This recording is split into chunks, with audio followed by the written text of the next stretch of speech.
Hello दोस्तों, स्वागत है आप लोग का आर्यम एकेडमी में। तो दोस्तों हम आपके लिए यहाँ पे मैं दोस्तों टॉप सीरीज यूपी पुलिस री एग्ज़ाम की जो तैयारी है दोस्तों वो मैं करा रहा हूँ। तो आज का जो मॉडल पेपर है आपका मॉडल पेपर 3 है दोस्तों। मैं आपको बता दूं कि यहाँ से मैं दोस्तों हिंदी और जीएस के क्वेश्चन लिया हूँ और मैथ रीजनिंग के क्वेश्चन बहुत ही जल्द मैं आपको करा दूँगा। तो मॉडल पेपर में देखिए दोस्तों, जो भी क्वेश्चन है बहुत ही इंपॉर्टेंट क्वेश्चन है और इसी के बेसिक पर आपका क्वेश्चन आएगा। ठीक है, तो चलिए दोस्तों अच्छे से स्टार्ट करते हैं और सारे क्वेश्चन को हम लोग क्लियर करते हुए आगे बढ़ते हैं। आप प्रैक्टिस करिए, देखिए कितना क्वेश्चन आपसे हो पा रहा है। तो चलिए देखते हैं। ये क्वेश्चन रहा आपके स्क्रीन पर। क्या कह रहा है? कह रहा है इनमें से कौन सा शब्द तत्सम है। तत्सम शब्द कौन है? तो यहाँ पे देखिए, एक है पहला ऑप्शन नाक है, बी ऑप्शन में धूरी है, जनवास है, जम्बू है। तो यहाँ से आपका जो तत्सम शब्द होगा, देखिए दोस्तों तत्सम और तद्भव किसे कहते हैं? तत्सम शब्द वह शब्द है जो जैसे संस्कृत में बोला जाता है ना, तो वो शब्द अभी भी उसी प्रकार बोला जाता हो। तद्भव का मतलब उसका बिगड़ा हुआ रूप। ठीक है, तद्भव का मतलब बिगड़ा हुआ रूप वही होता है। ठीक है, जैसे जम्बू है तो जम्बू का मतलब जामुन हो गया, तो उसी का बिगड़ा हुआ रूप हम लोग क्या कहने लगते हैं? जामुन जामुन जामुन। तो हम लोग अपने सुविधा के लिए ऐसा बोलने लगते हैं, पर ऐसा वास्तव में है नहीं। तो यहाँ पे ये जो दोस्तों डी ऑप्शन है ये आपका करेक्ट हो जाएगा। जम्बू जो है दोस्तों, वो आपका जम्बू जो है एक प्रकार से तत्सम है, जबकि और शब्द तद्भव है। तो इसका जम्बू का जो तद्भव होगा वो होगा जामुन, जैसे हम लोग कहते हैं। तो चलिए दोस्तों अगला क्वेश्चन देखते हैं, उसको भी हम लोग क्लियर करते हैं। ये रहा स्क्रीन पर आपके क्वेश्चन, हिंदी के क्वेश्चन मैं लिया हूँ, प्रैक्टिस करिए। देखिए क्या कह रहा है? कह रहा है वासगृह। वासगृह शब्द का तद्भव कौन सा होगा? वासगृह। वास माने जहाँ रहा जाता है, गृह माने घर। तो बसेरा होगा, आवास होगा, घोंसला होगा, गृहवास होगा। देखिए दोस्तों, कभी कभी आवास भी हम लोग कहते हैं। क्या कहते हैं? आवाज़ भी कहते हैं और बसेरा भी कहते हैं। तो इसका बिगड़ा हुआ रूप दोस्तों बसेरा होता है। तो हमारा ए ऑप्शन करेक्ट हो जाएगा, फर्स्ट ऑप्शन करेक्ट होगा। क्या होगा? बसेरा हो जाएगा। ठीक है, चलिए अगला क्वेश्चन कह रहा है क्या? कह रहा है हिंदी इनमें से हिंदी की आदि जननी किसे कहा जाता है? आदि जननी किस कौन है? तो देखिए दोस्तों, आदि जननी जो है दोस्तों उसको भी आप लोग जान जाइए कि आदि जननी किसे कहा जाता है। अपभ्रंश, प्राकृति, संस्कृति, पाली। तो यहाँ पे दोस्तों जो भी होगा वो होगा आपका संस्कृत। आदि जननी यही है दोस्तों, आपका सी ऑप्शन करेक्ट होगा। नेक्स्ट क्वेश्चन देखते हैं। कह रहा इनमें से खड़ी बोली के पहले कवि कौन है? जो खड़ी बोली बोलते थे वो कौन है? जो खड़ी बोली है बोलते थे उनमें से पहले कवि कौन है? वो है दोस्तों अमीर खुसरो हैं, सरहपा हैं, भारतेंदु हैं, स्वयंभू। तो देखिए खड़ी बोली को सबसे पहले दोस्तों यहाँ पे बोले थे कौन? अमीर खुसरो। अमीर खुसरो का जन्म एटा में हुआ था, ये भी आप लोग जानते रहना। ठीक है, कभी भी गलतियां मत करना। यहाँ पे ए ऑप्शन आपका करेक्ट हो जाएगा। चलिए अगला क्वेश्चन देखते हैं दोस्तों। ये रहा आपके स्क्रीन पर 72 नंबर। कह रहा है कि हिंदी, क्या कह रहा भाई? हिंदी, ठीक है, हिंदी साहित्य इतिहास के प्रथम लेखक किसे माना जाता है? ठीक है, साहित्य इतिहास के प्रथम लेखक किसे माना जाता है? तो गारसा दा तासी हैं, बी ऑप्शन महाजारी प्रसाद द्विवेदी हैं, सी में ग्रियर्सन हैं, डी में श्याम सुंदर दास हैं। तो इसका जो राइट आंसर होगा गारसा दा तासी हो जाएगा, हमारा फर्स्ट ऑप्शन करेक्ट होगा। नेक्स्ट क्वेश्चन देखते हैं भाई। कह रहा गेह। गेह शब्द के समानार्थी शब्द कौन है? गेह का मतलब यहाँ पे देखिए, ध्यान से देखिए, गेह का मतलब होता है यहाँ पे हो जाएगा तम, तमस, तिमिर। ये तो होगा नहीं गेह का भाई। कंचम, हेम, स्वर्ण, ये भी नहीं होगा, यानी फर्स्ट ऑप्शन और डी ऑप्शन। ठीक है, फर्स्ट ऑप्शन और डी ऑप्शन तो बिल्कुल नहीं होगा। ठीक है, यहाँ पे ये दो शब्द। अब बच्चा आपका सभा, परिषद, गोष्ठी, सदन, भवन, निकेतन। तो गेह माने एक प्रकार से गृह होता है दोस्तों, तो यहाँ पे सदन होगा, भवन होगा, निकेतन होगा, सी ऑप्शन हमारा करेक्ट होगा। बोलिए समझ में आया? नेक्स्ट क्वेश्चन देखते हैं। कह रहा है कि कौन सी स्तुति का विलोम है? स्तुति का विलोम, स्तुति माने दोस्तों याद करना। ठीक है, एक प्रकार से स्तुति का मतलब क्या होता है? विलोम मतलब याद करना। यहाँ पे देखते हैं हम 74 नंबर क्या हो जाएगा? स्तुति का मतलब एक प्रकार से निंदा करना। उनको याद करके उनकी बड़ाई ना करके हम लोग उनकी निंदा करते हैं। तो यहाँ बी ऑप्शन आपका करेक्ट हो जाएगा, इसका विलोम। विलोम का मतलब एक दूसरे का विपरीत। चलिए यहाँ पे कह रहा भाई कौन सा शब्द कनक शब्द का अर्थ नहीं है? कनक माने मैं बताया था अलंकार में दोस्तों, कनक माने सोना होता है, धतूरा होता है और होता है। लेकिन यहाँ पे दोस्तों दो शब्द हम लोग ज़्यादा जानते हैं। यहाँ पे मैं बता दूँ कौन सा अर्थ नहीं है कनक का, या तो फर्स्ट ऑप्शन होगा या तो बी ऑप्शन।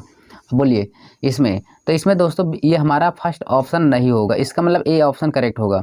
बाकी कौन कौन से? कनक माने आपका धत भी होता है, सोना भी होता है और खजूर भी होता है। तीनों शब्द होते हैं कनक का अर्थ। ठीक, चलिए अगला क्वेश्चन आपसे स्क्रीन पर कहा जो कहा ना जा सके इस वाक्यांश के लिए सही शब्द कौन सा है? जो कहा ना जा सके भाई, मतलब अकथनीय है, जो कहा ही ना जा सके वो अकथनीय है दोस्तों। यहाँ पे डी ऑप्शन करेक्ट होगा।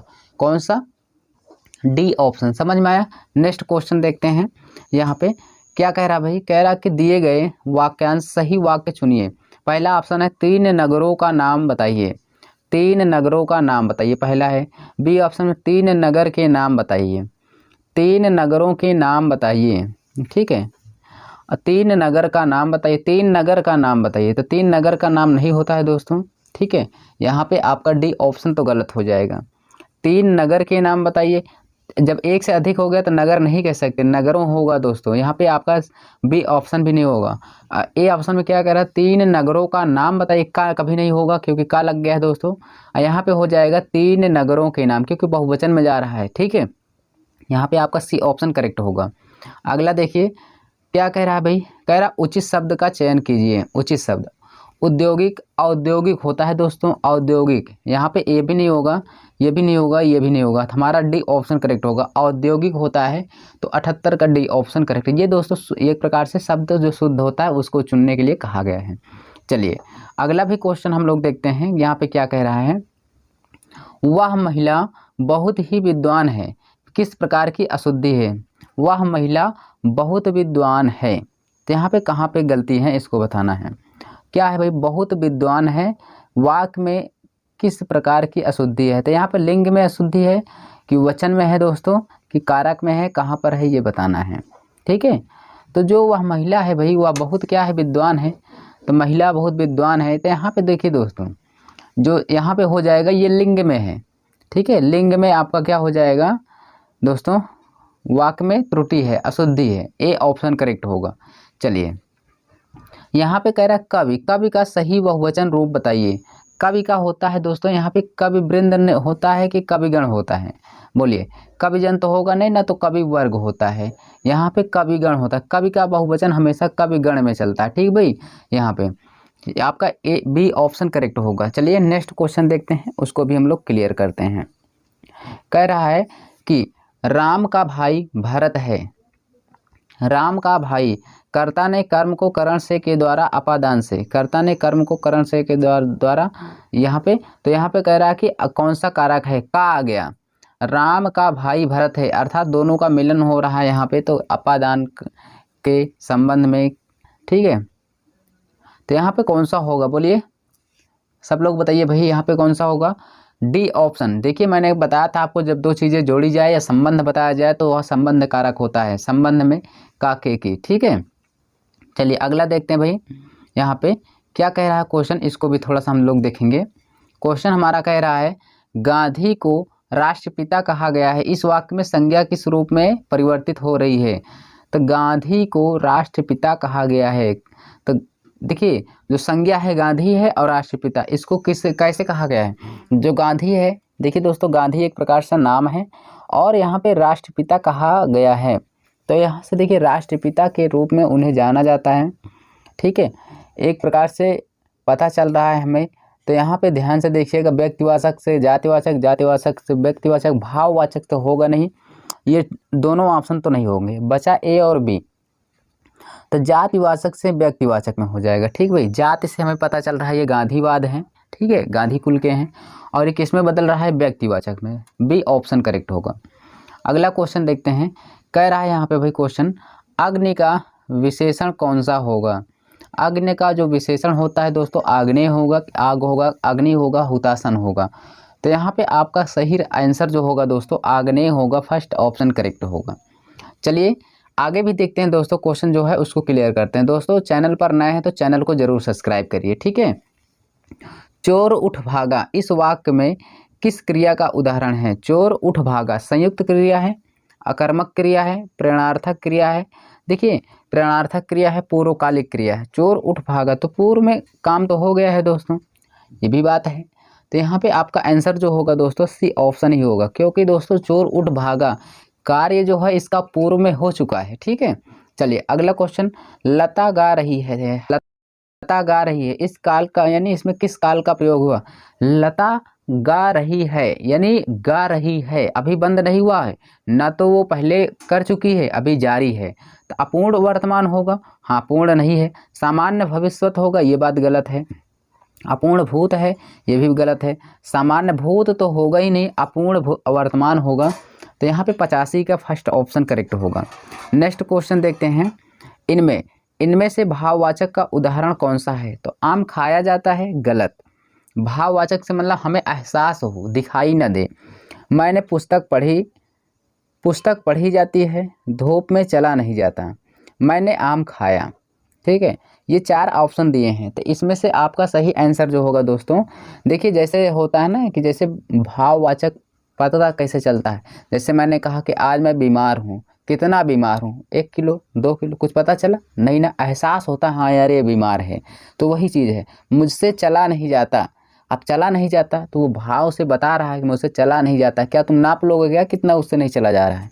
तो यहाँ पे आपका डी ऑप्शन करेक्ट होगा। ठीक है, चलिए अगला क्वेश्चन देखते हैं यहाँ से। इनमें से विस्मयादि अव्यय, विस्मयादि बोधक अव्यय का उदाहरण है। तो विस्मयादि का मतलब जहाँ होता है दोस्तों, यहाँ वहाँ जहाँ, तो ये धन्य धन्य है, जहाँ जहाँ है, यहाँ वहाँ है, कौन सा है? तो देखिए बहुत ही अच्छा क्वेश्चन है यहाँ पे, तो धन्य धन्य हो जाएगा, आपका बी ऑप्शन करेक्ट होगा। इसमें कह रहा है अगला क्वेश्चन, श्रेष्ठता। श्रेष्ठता शब्द का कौन सा प्रत्यय है? देखिए एक होता है प्रत्यय होता है, एक होता है उपसर्ग। उपसर्ग का मतलब किसी शब्द के पहले होता है लगा हो, और प्रत्यय का मतलब किसी शब्द के बाद में लगा हो। तो यहाँ पे ध्यान से देखिए श्रेष्ठता, तो यहाँ पे श्रेष्ठता, तो ये तो दोस्तों ये हो जाएगा आपका उपसर्ग, ये हो नहीं सकता, ये भी नहीं होगा। अब लास्ट में बचा क्या? ता है, आ है। तो यहाँ पे क्या होगा इसका बताइए आप। ए ऑप्शन और डी ऑप्शन बचा है, तो यहाँ पे 88 का डी हो जाएगा ता, यहाँ पे डी ऑप्शन करेक्ट हो जाएगा। ठीक है, अब अगला क्वेश्चन है, आध्यात्मिक शब्द में कौन सा प्रत्यय है? प्रत्यय का मतलब शब्द के लास्ट में, तो शुरू के तो शब्द होगा नहीं, ये भी नहीं होगा, ये भी नहीं होगा। ठीक है, अब बचा है का और इक, आध्यात्मिक। ठीक है, तो क्या होगा, इक होगा कि का होगा, बोलिए। तो यहाँ पे दोस्तों आध्यात्मिक का मतलब हो जाएगा डी ऑप्शन करेक्ट हो जाएगा, इसका प्रत्यय। मैंने कहा प्रत्यय का मतलब होता है किसी शब्द के अंत का अक्षर, और उपसर्ग का मतलब किसी शब्द के पहले जो अक्षर हो। ठीक, चलिए अगला क्वेश्चन कह रहा है, सन्मार्ग। सन्मार्ग में प्रयुक्त संधि कौन सी है? जब कटा पिटा अक्षर आए दोस्तों, तो इसमें आपको घबराने की बात नहीं होती है, वो स्वर्ग संधि में ही मैक्सिमम जाता है, और नहीं तो यहाँ पे आपका ये व्यंजन में भी जाता है, पर कटा पिटा अक्षर की बात यहाँ पे है। देखिए सन्मार्ग, सन्मार्ग में प्रयुक्त संधि, क्योंकि सन सम धन मार्ग है, तो यहाँ पे दोस्तों ये व्यंजन संधि में जा रहा है, सी ऑप्शन आपका करेक्ट होगा। चलिए अगला क्वेश्चन भी हम लोग देख लेते हैं और उसको भी हम लोग क्लियर करते हैं। ये क्या कह रहा है? कह रहा है रामू जो बड़ा खिलाड़ी है, कल उसकी टांग टूट गई। ठीक है, यानी रामू जो बड़ा खिलाड़ी है, कल उसकी टांग टूट गई। इस वाक्य में उचित विराम चिन्ह कौन सा होगा? देखिए रामू जो बड़ा खिलाड़ी है यहाँ पे होना चाहिए क्या? अल्प विराम होना चाहिए, अर्ध विराम। रुक नहीं रहा, खिलाड़ी है, कल उसकी टांग, मतलब रुका नहीं गया, तुरंत उसके आगे शुरू कर दिया, तो थोड़ा सा ठहरा हुआ, तो यहाँ पे आपका क्या होना चाहिए? अर्ध विराम होना चाहिए भाई, कि अल्प विराम। अर्ध विराम लगा देंगे दोस्तों तो गलत हो जाएगा, यहाँ पे अल्प विराम, हम थोड़ी देर के लिए रुक रहे हैं। ठीक है, यहाँ पे 91 का बी ऑप्शन करेक्ट होगा। जब भी वाक्य में हम थोड़ी देर के लिए रुके, जैसे राम कल वहाँ गया था, बहुत मार खाया, बस थोड़ी देर रुके कि वहाँ गया था, वो मार खाया, तो उसी प्रकार यहाँ दोस्तों चलते हैं आगे, क्वेश्चन देखते हैं क्या कह रहा है, इसको जरा ध्यान से देखिएगा। ठीक है, कोढ़ में खाज होना। कोढ़ में खाज होना का मतलब मुहावरे का अर्थ सही है। देखिए किसी बीमार व्यक्ति ठीक ना होना, यह है कोढ़ में खाज होना, गलत। दुख पर और दुख होना, समस्याओं में कमी होना, ये बात गलत है। समस्या का हेतु साधनों का अभाव, ये भी गलत है। दोस्तों कोढ़ में खाज होने का मतलब होता है दुख में और दुख होना। ठीक है, बी ऑप्शन यहाँ पे करेक्ट हो जाएगा। क्यों भाई? क्योंकि उसको समस्या है, उसी में समस्या में और उसको समस्या होती चली जा रही है, तो ये होता है कोढ़ में खाज। कोढ़ वैसे हुआ उसमें खुजली हो जाएगी, तो वो क्या करेगा यार, बताओ। तो समझ में आया? चलिए आगे देखते हैं। इसमें कह रहा करुण रस का अस्थाई भाव कौन सा है? करुण रस हास्य तो होगा नहीं, हास्य का मतलब हंसी उल्लास होता है। शोक दोस्तों यहाँ पे है उत्साह। करुण का मतलब क्या होता है एक प्रकार से दोस्तों, यहाँ पे बताओ। करुण का मतलब होता है शोक, होता है दोस्तों शोक रस। ठीक है, यहाँ पे आपका डी अस्थाई भाव हो जाएगा, डी ऑप्शन। चलिए यहाँ पे देखिए कह रहा पूत सपूत तो क्यों धन संचय, पूत सपूत तो क्यों धन संचय, पूत कपूत तो क्यों धन संचय। इस पंक्ति में कौन सा अलंकार है? बहुत ही फेवरेट क्वेश्चन है, ये तो एग्जाम में आते ही आते हैं क्वेश्चन। तो पूत सपूत वाला देखिए दोस्तों, तो यहाँ पे इसका दो अर्थ होता है। यहाँ पे लाटा अनुप्रास, अंत श्रुत्यानुप्रास, वृत्यानुप्रास अलंकार, सारे अलंकार दे रखा है, तो इसमें कौन सा होगा? इसीलिए मैं कहता हूँ आप अच्छे से पढ़ के जाइए। यहाँ पे लाटा अनुप्रास होगा, डी ऑप्शन करेक्ट होगा। चलिए अगला क्वेश्चन देखते हैं दोस्तों। ये रहा आपका अगला क्वेश्चन। क्या कह रहा है? कह रहा क्या, सीय सीय राम मैं सब जग जानी, करऊँ प्रणाम जोर जुग पानी। ठीक है भाई, यहाँ पे ये कह रहा है यह रचना गोस्वामी तुलसीदास की किस कृति से है? तो यहाँ से देखिए दोस्तों, ये सीय राम मैं सब जग जानी, करऊँ प्रणाम जोर जुग जानी, तो यहाँ पे पानी, तो यहाँ पे क्या होगा? तो इसका जो सही आंसर हो जाएगा वो रामचरितमानस से लिया गया है, डी ऑप्शन करेक्ट होगा। अगला आपका क्वेश्चन है, केदारनाथ सिंह की उनकी किस पुस्तक पर साहित्य अकादमी पुरस्कार प्राप्त हुआ? तो बोलिए ऐसा कौन सा हो जाएगा आंसर? तो यहाँ पे हो जाएगा अकाल में सारस, बी ऑप्शन करेक्ट होगा। अगला क्वेश्चन है आपका, मृच्छ कटिकम किसकी रचना है? मृच्छ कटिकम का मतलब ये दोस्तों सूरदास का है, चाणक्य का है। शूद्र मृच्छ कटिकम, बोलिए ये दोस्तों आपका शूद्रक का है क्या? बोलिए जल्दी से, आप सब बताइए। वेरी गुड, यहाँ पे आपका शूद्रक का हो जाएगा रचना मृच्छ कटिकम। अगला क्वेश्चन है, यह मास जो चंद्रमा की के अनुसार गिना जाता है वह कहलाता है रिक्त स्थान। मतलब यह मास जो चंद्रमा के, अब भरना है, चंद्रमा की के अनुसार गिना जाता है, क्या किससे गिना जाता है बताइए? यहाँ पे आपको बताना है क्या होगा इसका आंसर। तो यहाँ पे 103 का जो आंसर होगा दोस्तों, यहाँ पे फर्स्ट ऑप्शन करेक्ट हो जाएगा। क्या? गति और चंद्रमास यहाँ पे के अनुसार गिना जाता है। तो चलिए ए ऑप्शन हमारा करेक्ट होगा। नेक्स्ट क्वेश्चन देखते हैं भाई। ये रहा आपका अगला क्वेश्चन, बहुत ही अच्छा क्वेश्चन है। क्या कह रहा है? कह रहा है चित्रा मृदुगल को उनकी किस कृति के लिए साहित्य अकादमी पुरस्कार से पुरस्कृत किया गया? तो चित्रा मुदगल को किसकी कृति के लिए पुरस्कार किया गया था? तो यहाँ पे दोस्तों आपका है कौन सा आंसर? एक जमीन अपनी आवा, post box number 203 Nala Sopara, यही सी ऑप्शन करेक्ट होगा। ठीक है, चलिए यहाँ पे कह रहा है भाई, हिंदी की पहली सवाक बोलती फिल्म आलम आरा किस वर्ष रिलीज हुई? तो पहली फिल्म बोलती फिल्म जो थी आलम आरा दोस्तों, क्वेश्चन में यही कभी कभी जीएस में बन जाता है। हिंदी की पहली बोलती फिल्म कौन थी? आलम आरा थी। कब ये दोस्तों स्टार्ट हुआ? तो 1900 आपका कौन सा हो जाएगा यहाँ पे? 1931। ठीक है, ये आप याद कर लीजिए, सी ऑप्शन करेक्ट होगा। चलिए देखते हैं अगला क्वेश्चन, उसको भी हम लोग क्लियर करते हैं। ये कह रहा है क्या भाई, भारत कला भवन संग्रहालय कहाँ अवस्थित है? ये भारत कला भवन संग्रहालय आपका लखनऊ में स्थित है। कहाँ पर दोस्तों? लखनऊ में। वेरी गलत, बहुत गलत। ठीक है, क्यों दोस्तों? यहाँ पे हो जाएगा वाराणसी, आपका डी ऑप्शन करेक्ट हो जाएगा। ठीक है, गलतियाँ मत करना दोस्तों, लखनऊ में नहीं होगा, लखनऊ में गोल गुम्बज है। ठीक है, यहाँ पे आप लोग जानते रहना। चलती है यहाँ पे अगला क्वेश्चन देखते हैं, उसको भी हम लोग क्लियर करते हैं। ये रहा आपका यहाँ पे, उत्तर प्रदेश के निम्नलिखित जिलों में से किसका क्षेत्रफल सर्वाधिक है? ये क्वेश्चन तो मैं कई बार बता चुका हूँ दोस्तों, ये एक आम क्वेश्चन हो चुका है, क्योंकि उत्तर प्रदेश का सबसे बड़ा जिला कौन है, सबसे छोटा कौन है, क्षेत्रफल में, घनत्व में, ये क्वेश्चन तो हर एक एग्जाम में फिक्स रहते हैं। तो यहाँ पे किसका क्षेत्रफल सर्वाधिक है?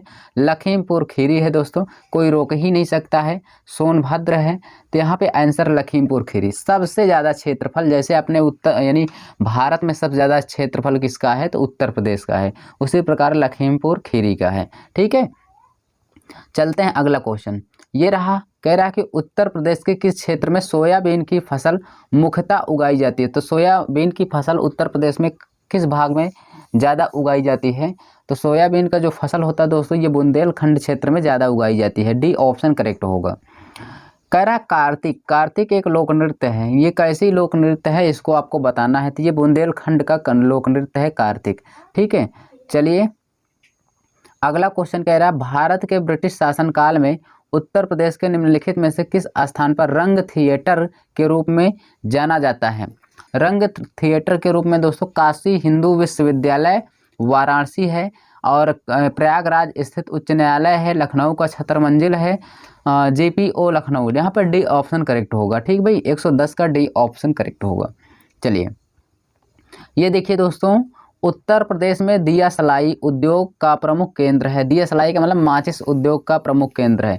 बरेली है, मुरादाबाद है, मिर्ज़ापुर, सहारनपुर। तो इसका राइट आंसर हो जाएगा बरेली।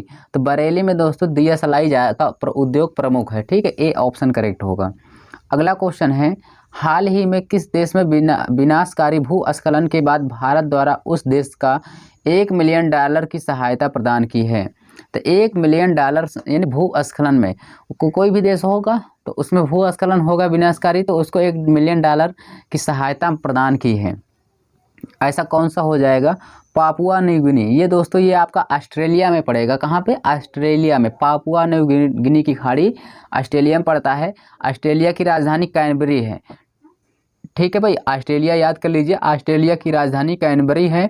और मैं यहाँ पे बता दूँ, इसकी पश्चिमी राजधानी बहुत पूछा जाता है, पर्थ है। यहाँ पे क्या है? पर्थ है। यहाँ पे सैंड ग्रैबो एक मृगस्थल है जो बहुत ही जाना जाता है। यहाँ पे आयर झील है, ऑस्ट्रेलिया में आयर झील भी है। यहाँ पे दोस्तों पूछा जाता है आयर झील कहाँ पर है? ऑस्ट्रेलिया में। ठीक है, यहाँ पर भी माउंट कोसिस्को जो एक है दोस्तों पर्वत है, बहुत ही फेमस है यहाँ पे। ठीक है, पूछा जाता है। ठीक, चलते हैं, एक नदी है यहाँ पे पूछा जाता है। तो चलते हैं अगले क्वेश्चन की ओर। ये सारे क्वेश्चन आप याद कर लीजिएगा भाई। ठीक है, देखिए अगला क्वेश्चन कह रहा है 17वें इंडियन प्रीमियर लीग IPL 2024 का खिताब किस फ्रेंचाइजी टीम ने जीता? फ्रेंचाइजी टीम ने। तो 17वें इंडियन प्रीमियर लीग जो 2024 का IPL हुआ था दोस्तों, किसने जीता है? ये कोलकाता नाइट राइडर्स ने जीता है। ठीक है, ए ऑप्शन करेक्ट होगा। अगला क्वेश्चन देखते हैं, कह रहा है कि मई 2024 में किसे 2024 का प्रतिष्ठित अंतर्राष्ट्रीय बुकर पुरस्कार से सम्मानित किया गया है? ये इसमें आपका जो आंसर होगा बी ऑप्शन होगा, जेनी एपेरनोविक। ठीक है, बी ऑप्शन करेक्ट होगा।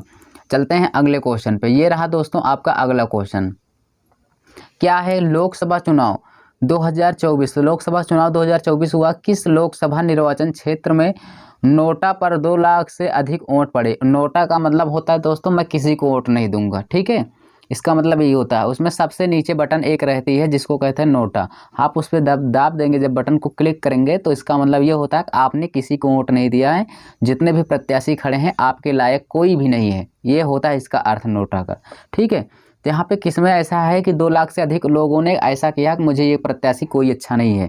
ठीक है, तो ये आपका जो आंसर हो जाएगा ये हो जाएगा बी ऑप्शन, इंदौर। अब इंदौर कहाँ है दोस्तों? इंदौर आपका मध्य प्रदेश में पड़ता है। ठीक है, मध्य प्रदेश की राजधानी भोपाल है। और इंदौर जो दोस्तों है वो शहर है एक प्रकार से, और उस भारत का सबसे स्वच्छ शहर माना जाता है इंदौर। ठीक है, चलिए अयोध्या आपका यूपी में है दोस्तों। अयोध्या आपका यूपी में है, आप जानते रहना, यूपी स्पेशल है तो सबको पता होगा।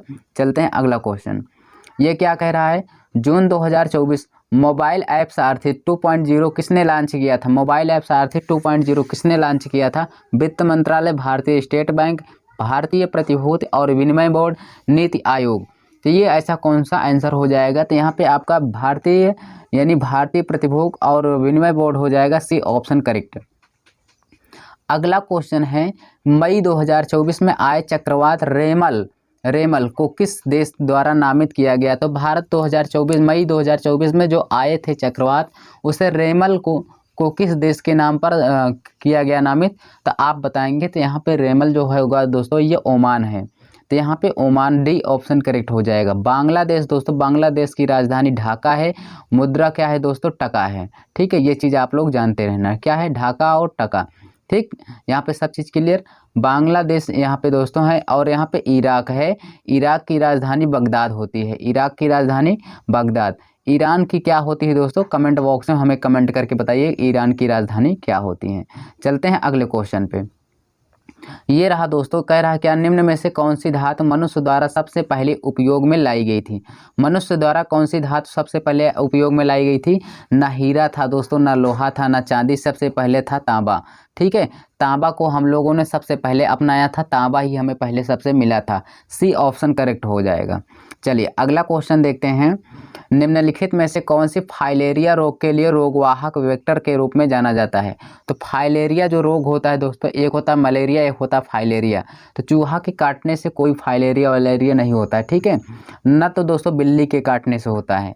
अब बचा आपके पास बी ऑप्शन, एक मच्छर है, एक बड़ा मक्खी जिसे सैंड फ्लाई बोला जाता है।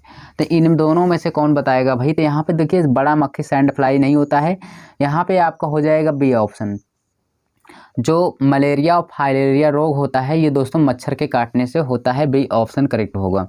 चलिए अगला हम लोग क्वेश्चन देखते हैं। जब भारत सरकार अधिनियम 1935 अधिनियमित किया गया था तब भारत का वायसराय कौन था? तो 1935 में जब भाई ये हुआ था तो यहाँ पे दोस्तों यहाँ पे लॉर्ड वेलेजली है, लॉर्ड वेबल है, लॉर्ड रीडिंग है, लॉर्ड वेलिंगटन है। ये इसमें कौन सा आंसर हो जाएगा? लॉर्ड वेलिंगटन, ठीक है, डी ऑप्शन करेक्ट होगा। अगला क्वेश्चन क्या कह रहा है?